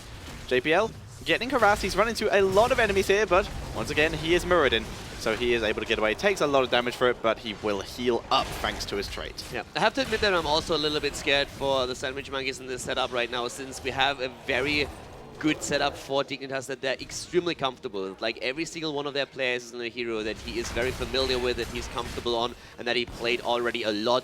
Wooby is nearly exclusively playing Thrall for the team when he gets the opportunity to do that, and that's one of the things that is going to help them as a great wave player at the bot lane. And as already highlighted by the analysis, it is actually a problem to lane against Thrall here. Main, on the other hand, is in trouble, and once again, Lumpy on his Leeming. He has a scary Leeming. He's so good with that hero. And ADRD is securing kill number 2 now and takes down Muradin. So double kill to start things off for Team Sandwich Monkeys. Yeah, and they take a lead here. They are currently level 3 to level 2. Dignitas not too far behind. Snitch immediately rotating to a lane to make sure they don't lose out on anything and fall even further behind, but needs to be careful. ADRD already in position with the aggressive barrel roll here. Going to take down Snitch here. Gets rooted, but Maina not going to be able to do much other than just really chunk ADRD here, which will force him back, but no XP is going to be missed here for the Sandwich Monkeys. It's a great start for the Sandwich Monkeys in this setup now. They have level 4 already, and that of course gives them an extra talent, where we see the fealty onto death. Triumvirate has been taken for Leeming, and we see also an adjustment in the build for Falstad, whereas most of the Falstad players in the European server currently still go for the Power Throw at level 4 if they want to go for a Gathering Storm build. We're actually seeing him with a Flow Rider, which is a little bit more typical for North America, especially paired with the potential Airy Gust on level 16. It doesn't really allow you to stay as far in the back and poke, but you have a lot more that you can use the ability a lot more if you position yourself well. So theoretically, the damage output is much higher, but it comes at a cost. You definitely expose yourself a bit more to your opponent. Yeah, it is exactly a, you take a bigger risk, but you get a higher reward out of it. It makes a lot of sense if you think your team can protect you. With this double front line, maybe a good call for Falstad. We'll have to see as the game gets further on. For now, Bakery getting harassed. He does have to pull back here. Both teams do have enough, or will very soon have enough for a turn in. Currently one gem away. There we go. Enough for the Sandwich Monkeys, but neither one able to get the full turn in yet. It's really important to note that despite the 3 kills that we see for Team Sandwich Monkeys, we're actually in a situation in which it's still a very even experience. It's a slight lead for the red team, and in terms of gems, not too much was lost for Dignitas. So really important to note here, for them, this was a bit of a shaky start, but it's not like they're massively behind or anything. Yep, they're still going to be able, they're still holding this quite well, and they do already have 27 of their gems in, so they're much closer to a turn in front of Sandwich Monkeys, which if they can get, it would easily put them back in contention in terms of XP. But like we said, they are still super close. All they have to do is just avoid fight until they hit level 7 as well, as the Sandwich Monkeys are very quickly approaching that level. It's also one of the biggest threats to them is really Kalthas, and he's going to hit his power spikes a little bit later in the game, and therefore that's a huge risk. Once again, Leoric being attacked is trying to get away here and actually escapes. Crosby escaping as Mena is now being attacked, and Lumpy once again trying to hit home here. He himself being locked down by the Bone Prison though, and sniped, exposing himself a bit too much. And Zul coming in was something that he just simply did not expect. Yeah, Crosby only just escaping there. That was an incredibly aggressive move by ADRD, but Snitch able to turn it around and grab the Li Ming instead, while Falstad was not in position to help here. For the moment, we are just seeing Savage Monkeys. They still did have that turn advantage with the level 7, but the turn in, like we said, for Dignitas happening. They managed to find Johanna out of position here, but the damage from Falstad will force Dignitas back. Both of the teams now on level 4. Again, Burn Flesh taken for Kalthas on level 7. And we're seeing now also, of course, better momentum in this case for Johanna, trying to get that extra cooldown reduction. And at the same time, important to note that we have that follow-through build for Thrall, as again Johanna sees herself in trouble. Here comes that damage, but it's not enough. Kalthas attempting with a Flame Strike to take her down, but it just didn't matter in this game. It was actually very important to save her here, since she's currently holding 29 gems for the team. Yeah, and this is why Crosby needs to be careful how far forward he is in this mid lane with 28 gems currently in his possession. He cannot afford to be taken down. Snitch getting chunked by ADRD, but will be able to pull back by the looks of it. Or maybe not, actually. Here comes Johanna.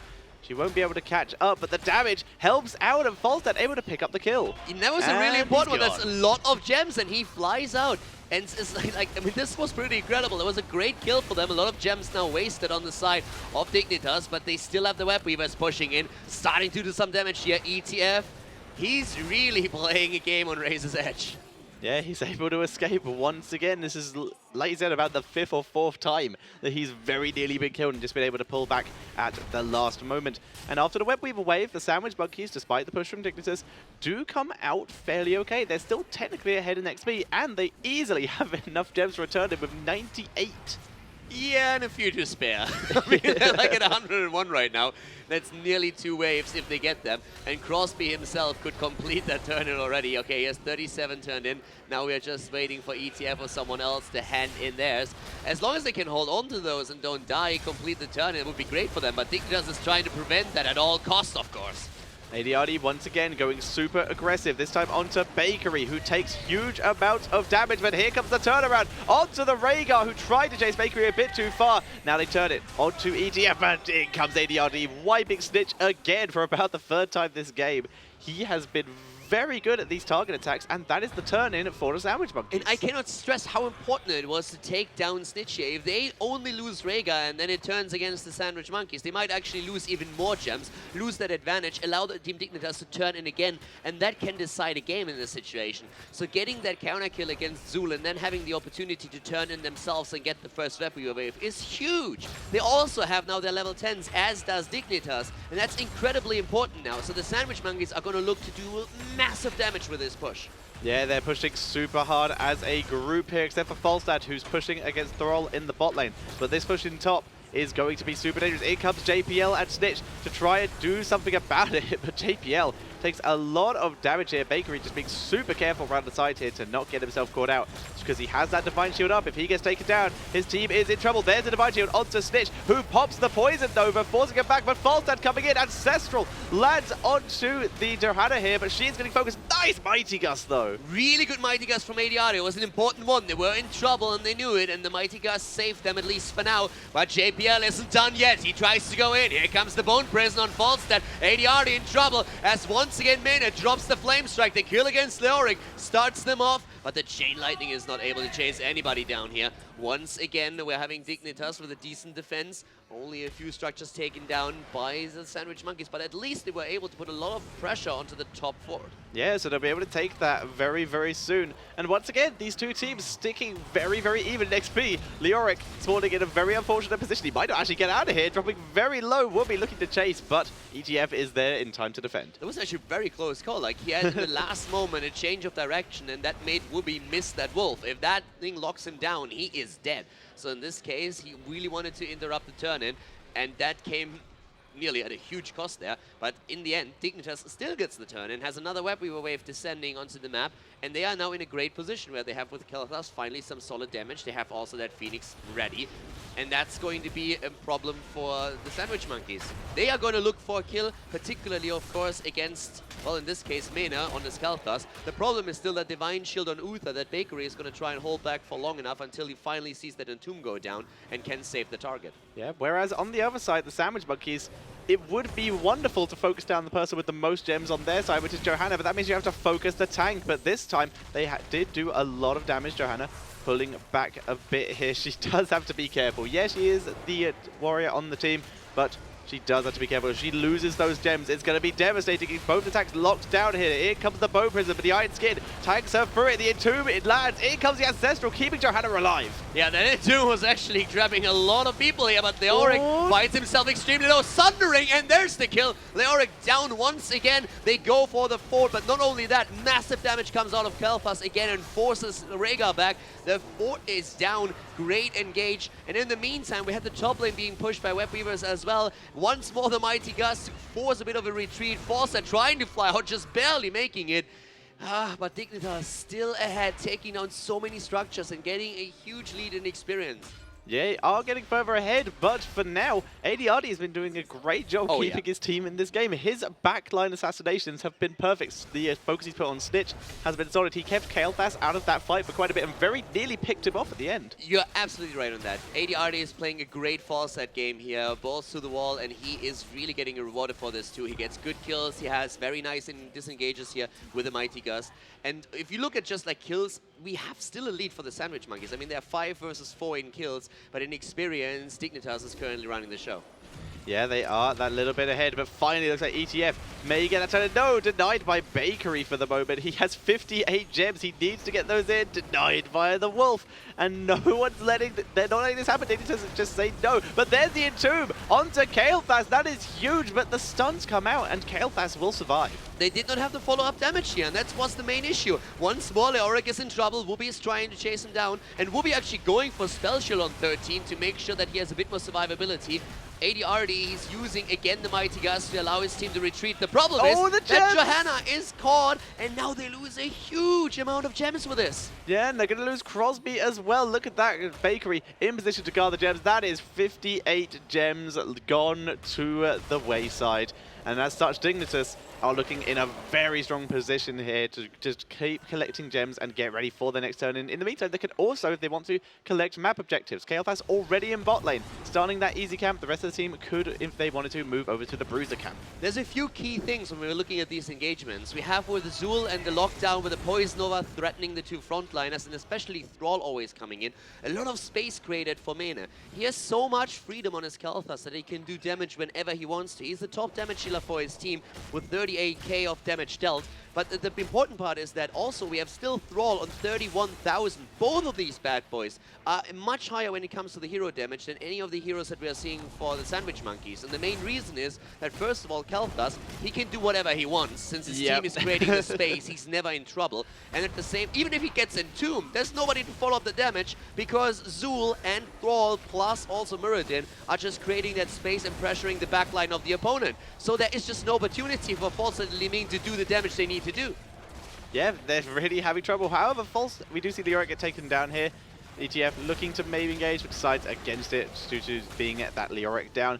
But you mentioned that Falset's going to have a bit of trouble getting the damage off, but he is going to get stronger and stronger as the game goes on due to that Gathering Storm. Currently is on 82 bonus damage, which is a pretty big amount of damage. Yeah, it's pretty big. 82 is not too bad, but we are 30 minutes in, or 13 minutes on already. Of course, it's great for the wave clear as well, which is actually one of the things that's also reflected in the damage count. It's 78,000 siege damage on Falstad, which makes him the highest damage dealer against siege, against minions on his team. But still, he's nowhere near what we're seeing for Zul or also Kael'thas. Yeah, they're just able to clear minions so quickly. Falstad's trying his best, and he's been doing some great split soak, but he is struggling against this lineup of Team Dignitas, who are just keeping the pressure on constantly. And now, of course, again, the issue. Kael'thas can poke with the Fury of the Sun well from a distance. It's a bit of a different style from the Kael'thas play that we've seen yesterday, but it's working incredibly well for Dignitas, because that's exactly what Kate is in it. With the safety of Kael'thas in the back, that poke that they have from a distance is incredibly difficult to deal with for the Sandwich Monkeys without fully committing. Again, a Mighty Gust being used. They're trying to save Johanna here, but Wooby is already on the case. They're pushing them back. We have Weavers at the top, at the bottom, in the mid lane. They're going for the structures again, forcing out the cooldown of the great on Liming. They're trying to burst the Web Weavers down, at least in the mid lane. It looks like the Sandwich Monkeys are going to succeed. Yeah, they're defending as best they can. Like you said, they will hold it before it gets to the keep. And the top lane being defended against very nicely by Crosby as well. Because, well, this is good for the Sandwich Monkeys since they can't fight due to they still have some cooldowns that, on at the moment. Disintegrate will be back very shortly, but Gust is still a long way away. We have level 16, of course, and that is a massive, massive lead again for Dignitas. And they're really running the map here. They have great teamfight potential, but at the same time, they're focusing a lot on ruling the objective, denying gems to the opponent, controlling the turn-in points, and they're doing an exceptional game. They're playing with vision right now, and they're setting up a trap here quite nicely outside of the bush so that even a poke wouldn't reveal them. They come out of it, start to move in, and try to get their kills, and it looks good for them. Great Sundering follow-up, and their kill already against Leoric. Johanna in trouble too. Very well played, but the Sandwich Monkeys are actually also dishing out quite a punch. Yeah, ETF once again getting out on almost no health. The Sandwich Monkeys push Dignitas back due to some incredible health damage, but the fact is Dignitas came out with the kill. what I really want to highlight again is how well this trap was set. Most of the teams just simply go into that bush and say like, hey, we're hidden. And what happens? That Li Ming comes in, hits a couple of missiles and sees like, all right, is somebody waiting for us here? They played with their vision so well that they just were hiding the entire time. They used their own vision thanks to the wave that they had there for the position of the opponent, always made sure that they couldn't tell where they are, and even the poke into the bush didn't reveal them, and then they jumped on it. They didn't get as much damage done as they really were hoping for, but they at least got the kill against Theoric, and moves like this is what makes Dignitas a great team. Yeah, and those are scary moves as well. Snitch able to mount up here. But the level 16's available for both teams. We already mentioned Fury of the Sunwell on Kael'thas. Maynard really loves this talent. Holy Renewal on Johanna, which is going to try and keep her alive, because right now Crosby, he does not have anything like that. He's gone for the opposing presence just to try and deal with the Thrall here. Whereas it is the Airy Gust on Falstad, spamming more abilities, getting that cooldown reduction up quicker. Exactly, like the combo between the level 4 and the level 16 talent. But we have another big team fight happening here, and once again we are seeing the Sandwich Monkeys in trouble as they're losing Falstad. One damage dealer already down. Johanna finds herself in a bit of a pickle too, gets stunned and taken out. And now this is kill number 10 already for Dignitas. They have turned 20 additional gems. They're getting closer and closer to another turn, and they haven't taken a keep down yet, but they are definitely controlling the flow of the game, and they haven't lost a fort yet either. Yeah, they don't appear to be in any particular hurry. They're not over-pushing on any of these structures. They are playing that little bit slow, which is eventually going to give Sandwich Monkeys time to catch up, but they've not taken any unnecessary risks. They're going for the boss now because they absolutely can with Falstad down and Johanna down. They'll be able to kill that before Falstad even has the chance to fly in. So it's just a safe move for them. They're going to be able to collect more gems and get ready for their next turn in. They have some incredible fight control right now. Dignitas is really playing this quite nicely. We have 62,000 damage, hero damage on Kael'thas.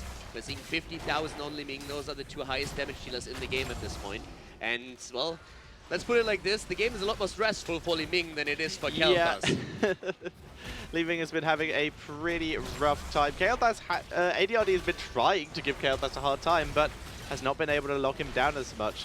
It's not been able to work. This boss will get taken down now, but because of that, bot lane gets a lot of pressure on it from Dignitas. They put some damage down thanks to that Fury at the Sunwell. Clear up the minions, so now there's going to be minion pressure in this lane. Crosby has to come down and deal with this, as well as Falstad, which means that once again, the Sandwich Monkeys just can't get out onto the map, really. They have to retreat now, though. Dignitas really should not push too hard. They're close to 20, should wait for it. They played a great game when both of the teams were on level 16 talents, but at this point, going for a fight here is a bit of an issue. Merlin is very low, but they're still trying to go for it as they have the level 20 talent. The off-toss is ready, jumps out, and in this case, they are once more trying to turn it against Draga. If the healer is gone, that would be a huge deal. Merlin actually using his 20 talent, he used the Storm talent, went for a rewind to get out of the Entomb because he realized with Avatar and Stone Form used, he was in trouble, and if he dies, that would turn everything against Dignitas, so he hits that panic button, goes for the escape, and they reset the fight. Yeah, and the Sandwich Monkeys able to get out of this fight as well with everyone alive. Considering they just went and fought against a level 20 team Dignitas, they actually got out of that surprisingly well, with still the Ancestral Healing intact, whereas Dignitas only have that Phoenix off cooldown now for a very long time. And look at the cooldowns for the Sandwich Monkeys. They will be back soon, but those level 20 talents, just a huge pain for them to deal with. Yeah, Maynard not going into the Arcane Power. Master of Flames, it was he's currently using here. Didn't really capitalize on the increased range on the level 13 talent, but of course, that cooldown reduction that he has is pretty sweet, and it's something that allows him to spam even more, and that poke is what really ruins the Sandwich Monkeys. Oh, Leoric once more taken down within seconds. Crosby having a very rough battle here. Every time the preferred target so far, and these Web Weavers, in addition to the level 20 talent, to a 2-level lead that they have, it's going to be a disaster for the Sandwich Monkeys. In comes Muradin. Jay wants to go for Li Ming, that pressure play, and that Sun Ring just blasting her to pieces. The Bone Spear as well, super nice. JBL continuing to push forward though. He has to pull back a bit. The Flame Strike drops a huge amount of damage. Leoric with the good into, trapping several people. Ancestral heals up the other warrior here, but Falstad's getting zoned out. Rhaegar having to pull back, and down goes Crosby. Johanna getting focused as well. She will bite the dust, and Dignitas move on to the core. Dignitas goes for the core. They crown their performance in this game with another victory. 2-0 now in this series against the Team Sandwich Monkeys. They will drop to the losers bracket, and Dignitas, they move on to the winners match. Great play, and GG! This is the kind of performance we expected from our current European champions. They came in and they showed that they are not here to mess around. This is not going to be another Katowice where they have a wonky first series. They are here to win it. I was actually talking with Grubby about it a bit earlier, and we've been saying that especially with the performance that we had in some of the qualifiers for DreamHack Tour on the side of Dignitas, it was important for them to really have a good showing in this set. Yeah. Because if they struggle against the Sandwich Monkeys, if they suddenly find themselves in a position where the first series is not that dominant performance that everybody expected, then there's a lot of pressure on them and a lot of uncertainty, and they may have some flashbacks to what happened in previous tournaments. So right now, that gives a lot of confidence. That's one of those things where you are done, you're saying like, all right, this was what we were supposed to do. Now the big matches are starting in that winner bracket final, that winner's match when we are going up against either Na'Vi or Fnatic. So that's going to be a nice comfort for the team now. Yeah, and what is also going to be a comfort for the Sandwich Monkeys, however, is they are not out of the tournament yet. They simply move to the lower bracket where they will have another chance to play through to try and get through into the playoffs, which will be played on Sunday. And also just quick shout out to ADRD here. 3 kills by him in that game, 3 deaths onto Zool. He kind of bullied Snitch a little bit in that game. It was quite amusing, but I think he was just trying to tilt Snitch. He was actually like doing really well and putting pressure on individual heroes, really making a couple of nice plays. In the end, it wasn't enough for them, but they show definitely that they have the skills to threaten these teams. But of course, for them, the important match is going to be the next one, where it's going to be decided if they have a chance to go to the consolation match. Either way, ladies and gentlemen, the first series of the day therefore complete. We're going to jump into a short break, and when we come back, we have, of course, that next match where we have Na'Vi going up against Fnatic. We're going to hear first what our analysis have to say about the series, and I can't wait to see their points of view here. Right, thank you very much, Kaldor. Guys, that was a very interesting game once again, but although Dignitas won this 2-0, how much does it actually tell of Dignitas' true strengths? Because we have to say that TSM or TSAM didn't really seem like a team that was going for true and real team comps here at some points. I think I would agree with you. They were definitely kind of unorthodox strategies, and they didn't work out very well for them, whereas Dignitas kind of was given absolutely everything that they wanted. So I don't think it's that telling of kind of the strength of Dig, but at the same time, like I said, historically they have been the most consistent, so I still have faith in their power strength, I guess. Yeah, just a solid overall performance from Dignitas. It's not like anything was wildly varied from what we saw from them. Like, there was no craziness in any drafts, really, for that. As a public service announcement, I do have to apologize to that gentleman. I did get it wrong before. I thought he said more games before. He was cheering for Sandwich Monkeys. So we want more of that. We want more of that. That's always fun. Definitely. We root for an underdog here in Britain. That's for sure. That's what we do. Is that why he's wearing Fnatic clothing? Yeah, he has to kind of answer for that one. The underdog? He has to. Is that what you're saying? He has to answer for that one, for sure. But definitely, Dignitas in this position, very strong showing. Sandwich Monkeys, I think that looking at how they approached, it may have been a little bit crazy overall, but the thing is that because of that unpredictability, you never know what they're going to do in the next series. So there is always that kind of danger in some of these teams' minds, as long as they're not like in a super solid position mentally, at least. It also makes it very hard for their next opponents to sort of know what to expect from the Sandwich Monkeys, because they don't know, are they going to try crazy things again, or are they actually going to play a real game now? I think that has some value, the lack of predictability of when it comes to a team, but at the same time, there's a difference from being unpredictable and going so far out that, like, there's a reason there's a meta. There's a reason for that, right? So Yes. I think there's got to be a middle ground that I think the Sandwich Monkeys needs to find, and I feel like right now they're just too, like, snowflake, I guess, too trying to be different, and there's a middle ground that I feel like they need to find, and hopefully they can find before their next series. Are you saying they're the X2 arc of Europe? Yeah, probably. Yeah. Honestly, It's kind of there. that was pretty much it. They were just like, how can we just catch these guys off guard? And once in a while it works out. Yeah. But that was usually when they only had a couple variables that were unique, rather than just like, hey guys, I mean, what if we do everything just blown out of the window, and then you're just, everybody would look at them and be like, that's 2 arc. Hey. And I mean, the potential is definitely there. We saw ADRD playing a really good fall set despite them losing the second game. Something we also highlighted was the diversity in building Kel'Thas. Yeah, it's something that I was surprised with, going with kind of the AoE style poke. I actually was more surprised by seeing that, and then the response, Rhaegar not going tidal waves, was something I was really surprised to see. It's like an AoE style poke composition, but then going with the single target shield didn't make very much sense to me, especially into Poison Nova as well. The AoE healing is really kind of a must, but I felt like with the vulnerability sitting at 7, especially against the Leoric in the laning phase, you hit 7, you just get 1 gravity lapse, he's dead, and you just do that for the rest of the game. And I feel like I prefer a different build when it comes to Kel'Thas. But right. Fair enough. Let's see what Snitch has to say to Red Eye, who stand ready for the first interview of the day. Yes, thank you very much. So, first of all, congrats. Good win, straightforward, 2-0. Everyone will look at the result and think, yeah, it's what we expected from Dignitas, but it wasn't quite as straightforward as that. Game 2, some mistakes early on. What was going through your minds? Yeah, I think we tried to make a rotation on box. We knew they were trying to rotate away from us, so we wanted to try and group as 5 and make get a kill on someone who was in bot lane while Falstad was stuck top. But we missed the Muradin stun, and then we overcommitted for no reason, so we got a couple people caught out because we didn't back off when we should have done. But other than that, I mean, we just had to spend the rest of the game recovering from that, basically. But other than that mistake, I think it was pretty clean. Yeah, fairly clean. How do you approach a game like this when pressure's on you guys, you come in here, everyone's talking about you as the champions of Katowice, they're just going to do the same thing again, everyone expects you to win. It must be more pressure, right? How do you cope with that? Yeah, I mean, it's definitely the expected to win thing. With this match specifically, we weren't too worried. I think everyone in our group felt that we outclassed Team Sandwich Monkeys. I think everyone else in the group feels that they do outclass Team Sandwich Monkeys, so this is the match we weren't particularly worried about. I think the other matches will be a lot more pressure, and I think, yeah, there's definitely a lot of pressure on us because we have to come in with being expected the winners. So it's definitely an impact, but I think we're dealing with it pretty well. Absolutely.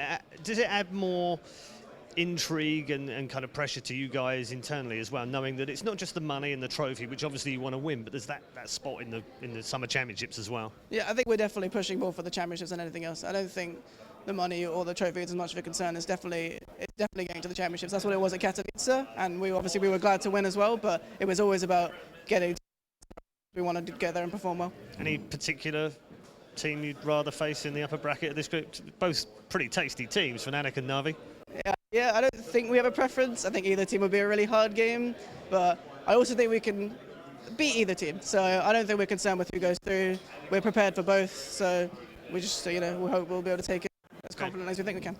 In terms of Group A yesterday, just one last question. What did you make of My Insanity? Because a lot of people have said up, down, don't really know what they're going to do, but actually they're starting to prove some consistency now. They could be a dangerous team again, couldn't they? Yeah, I think a lot of teams have come into this pretty scared of My Insanity. I think we personally, we're not that concerned about them. They like to do a lot of strategies that aren't, they like to do a lot of weird things, which is a big part of their drafting. And I know they've taken a lot of inspiration from Korea. I've looked at the Korean and Chinese teams, and they've taken a lot from that. And I think it's helped them. So I definitely think they have a stronger team here today than maybe a lot of the other teams, but I don't think we're concerned about them specifically. Okay, nice. I think Dignitas very confident up here, and confident they should be after a 2-0 win. Let's go back downstairs to Kendrick Swish. Yeah, thank you very much for the insights, Paul. Now, we've seen Snitch being very confident about their performance, but we also have to highlight that more and potentially more dangerous threats are going to come for Dignitas to overcome. Yeah, I think so. Just as a small thing, I've never seen Snitch talk so slowly. That was amazing.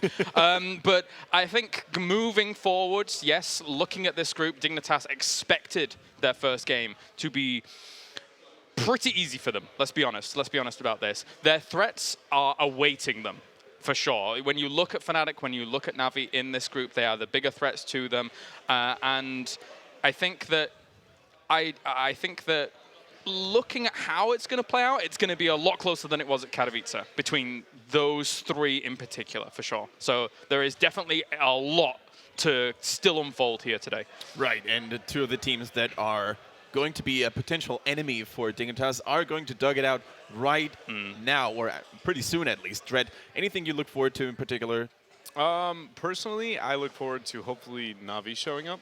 That was probably my biggest disappointment going into Katowice, I felt like I had a lot of, I was like, yo, Na'Vi's going to come in, be very, very convincing, and then I just felt like it was like I was just watching a completely different team, and I was very disappointed in their play, and it's something that I feel like they're going to be able to redeem themselves now, because I know a lot of teams are arguing that they're very, very strong now, kind of back to their older form, and that's what I'm looking most for in this next set. I completely agree. Disappointment is even almost an understatement here for how Navi did at Katowice, not only for us watching them, but also for themselves. They walked away from Katowice being mortified with how they performed, and rightfully so, because Navi, you look at them and you think, one of the top teams in Europe. 100% you look at them and you think that, but what we saw at Katowice was not that. Coming into this next series and coming into this group, they are hungry. So hungry to perform here that I think they're going to give us a pretty good showing. Yeah, definitely. So we basically have a very interesting situation. We have the sleeping giant, as I would like to call him, which is Fnatic, who looks strong on paper, but who haven't actually had the chance to sort of redeem themselves. And we also look at Navi, who are riding the wave of momentum, coming in from a strong qualifier, coming in from a strong couple of series, but they also are hungry. They want their first success in that offline tournament. So I think it's going to be an interesting constellation, very typical for Group B as a whole. I think they both suffer from that same symptom where it's like on paper these teams both have been very, very successful. Like you think they should be very, very successful. They come into a tournament and it's not that they aren't successful, but it's not where everybody kind of placed them in their heads beforehand. Navi obviously being a little bit more producing of the results than we see on the side of Fnatic, but I think both of them, you go, oh man, these are going to be godlike teams, and then you're like, that wasn't exactly what I expected. I mean, beyond My Insanity versus Team Liquid yesterday, which I felt was a really high-level series for Europe, because of the control of the maps mostly over anything else, which was really cool to watch. I think Fnatic Navi is going to be our best series so far. Like, I don't foresee some crazy storm. I mean, that shouldn't be happening in this instance. It should be the best series that we've seen so far, and these teams, I mean, I said Navi was hungry for it. Likewise, Fnatic's probably very hungry for it, considering that they didn't manage to get top 2 in a tournament where a lot of people on the inside thought that Fnatic probably could have got top 2 very easily in Katowice. Yeah, so guys, I think we're definitely excited about the upcoming best of 3. For now, though, we're going to take a short break. If you want to participate in the discussion, by the way, feel free to use the hashtag HGC on Twitter and become part of the goodness that is the Heroes of the Storm Summer Regionals in the UK. For now, talk to you in a bit.